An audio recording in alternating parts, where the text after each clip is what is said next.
भगवान कृष्ण रुक्मणी जी से मजाक करते हैं, होली खेलते हैं पत्नियों के साथ। सारी पत्नियां आती हैं, भगवान को एक बाल्टी रंग डाल के भाग जाती हैं। अब भगवान ढूंढते रहते हैं, तो भगवान ये भी लीला करते हैं, भगवान भी त्योहार मनाते हैं साथ में। आप भी पति पत्नी खुश रहा करो। आप लोग होली में आए तो पति पत्नी साथ में आए कि अकेली आ गए हैं? लो, कुछ साथ में आए, कुछ अकेली भाग आए। तुम्हें दूसरों के संग होली खेलना है, अपनों के साथ रहकर होली खेलिए। सबके साथ पति पत्नी साथ रहना चाहिए, एक दूसरे को साथ होली खेलना चाहिए। माँ बाप के संग होली खेलना चाहिए, मित्रों के साथ, अपनों के साथ होली खेलना चाहिए। अपनों के संग हंसते मुस्कुराते रहोगे, खुशियां बढ़ती हैं। क्यों, सही है कि नहीं? आजकल की बहुएं जो है ना, ज्यादा सुनना नहीं चाहती। बहू को समझाओ बेटी की तरह, बेटे को समझाओ। देखो, जैसे हम आपको समझा रहे हैं, हम आपको समझा रहे हैं, अब आप समझो या मत समझो। हम कोई डंडा लेके थोड़ी खड़े होंगे आपके पास के नहीं ऐसा ही करो। हमने सही बता दिया, अब मानो ना मानो मर्जी आपकी।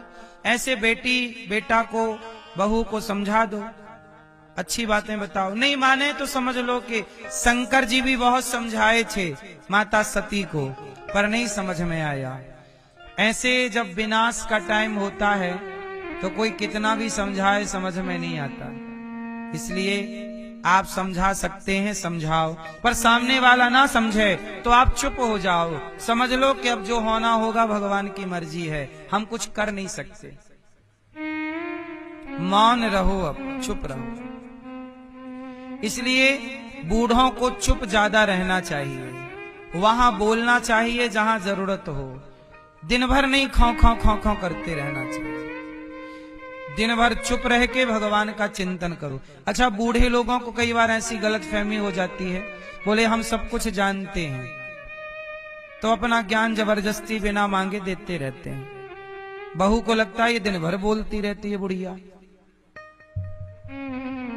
बिना मांगे ज्ञान नहीं देना चाहिए,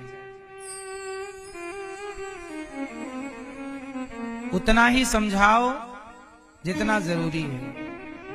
वरना आजकल सब समझदार हैं, कोई सुनना नहीं चाहता ना। मेरी माँ, अच्छी बातें कोई नहीं सुनना चाहता। देख लो ना, दूध अच्छा है कि शराब अच्छी है? जोर से, दूध अच्छा है ना? दूध अच्छा है, पर आज के लड़के लड़कियां दूध नहीं पीते।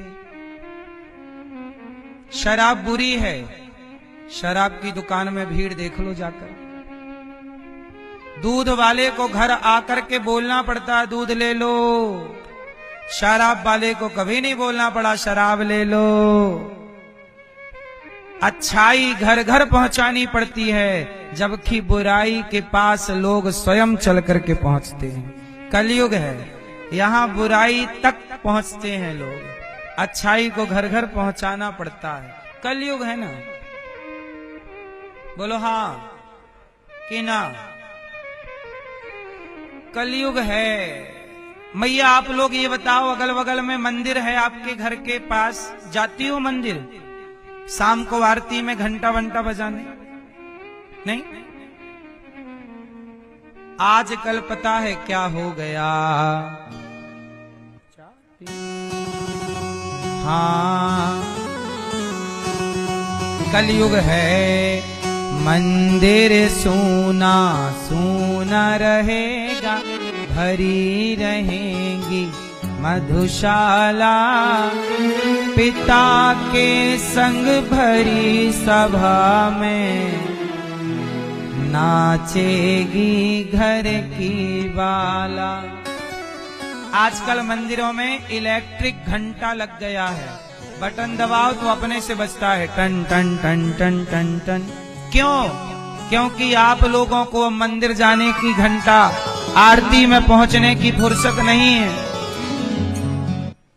इतनी आबादी, पहले आबादी कम थी तो पहले इलेक्ट्रिक घंटा नहीं थे, सब लोग सुबह शाम की आरती में अपने अगल बगल के मंदिरों में जाके आरती करते थे। आज जनसंख्या ज्यादा है तो कोई घंटी घंटा बजाने वाला भी नहीं, मंदिर में कोई नहीं, और शराब की दुकान में लाइन लगी है, शाम होने दो। मंदिर में कोई नहीं, शराबियों की भीड़ है। मतलब कलयुग में अच्छाई कम रहेगी, बुराई। मंदिर सूना सूना रहेगा, भरी रहेंगी मधुशाला। पिता के संग भरी सभा में नाचेगी घर की बाला। ऐसा कन्या दान पिता ही कन्या का धन खाएगा। रामचंद्र कह गए सिया से, ऐसा कलयुग आएगा। क्यों भैया? रामचंद्र कह गए सिया से, ऐसा कलयुग आएगा। हंस चुगेगा दाना दुन का, कौआ मोती। मैया आप जाया करो, शाम की आरती अटेंड करो, थोड़ा मंदिर में बैठा करो, भगवान का चिंतन। बुढ़ापा है, भगवान का चिंतन करो। अब आप लोग बूढ़े हैं फिर भी घर से निकलते ही नहीं, तो बहू भी परेशान रहती है, बुढ़िया जाती नहीं कहीं। महीने 2 महीने में तीर्थ यात्रा करती रहा करो तो बहू भी बादाम का हलवा देती रहेगी।